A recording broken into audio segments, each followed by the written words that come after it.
Thank you, Mr. Takeuchi. My name is Marin SHIBA. I am part of the Department of Biomedical Sciences here at立命館University. And today I'd like to talk about LGBTQ and sexuality in today's society.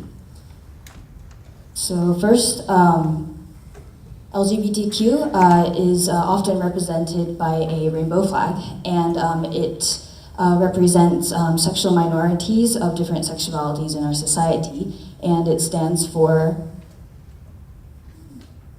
lesbian, gay, bisexual, transgender, and queer. But this term isn't exclusive to just these five groups of people.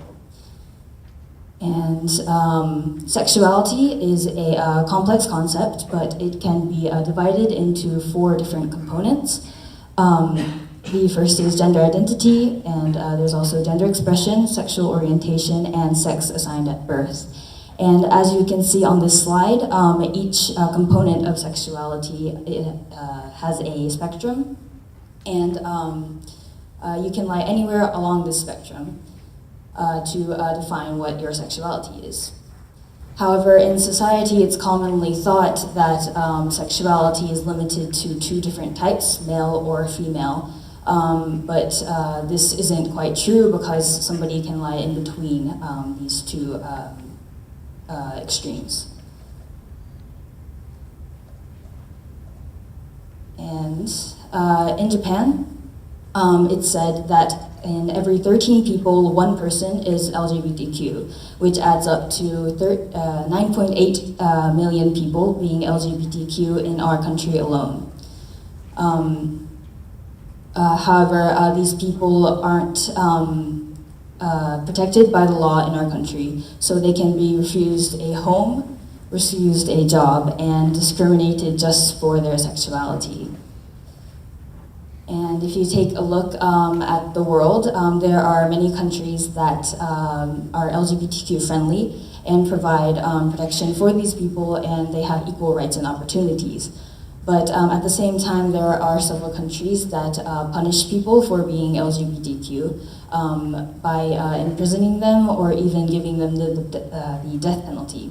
So there's obviously an issue presented here in society.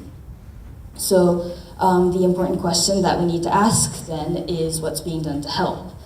And because I am in the life science major here at university, I took a look at what biologists are doing to try to find a solution to this issue. And what they're doing is that they are trying to redefine sex. So as I mentioned before, sexuality isn't just two types, male or female, but it's actually a wide spectrum. So scientists are taking a look at a disorder called DSDs, which stands for Disorders of Sexual Development. And in most cases, people are born with chromosomal sex and anatomical traits that match. However, for some people, they're born with gonad trait discordances. And an example of this type of disorder is AIS, or androgen insensitivity syndrome. This syndrome causes a person to become unresponsive to androgen, which is a male hormone. And there's two types of AIS. The first is complete AIS, where a person is born with XY chromosomes, testes, but they have a female anatomy and identity. So their reproductive organs are male, but their exterior traits are all female, and they consider themselves as being a female. Also, there is also partial AIS, where a person has XY chromosomes, testes, but their anatomy is partially feminine and partially masculine. Also, partial AIS people have varying gender identities. So just because they have XY chromosomes doesn't mean that they consider themselves a male. And just because they may have some feminine body parts doesn't make them consider themselves a female. And these individuals are born this way. So it's obvious here that it would be wrong to try to fit them into a male-female binary because they lie in between these two extremes, and they're not just limited to being male or female. So this is what biologists are doing. So the next question I'd like to present is what can I and what can we as a society do to help?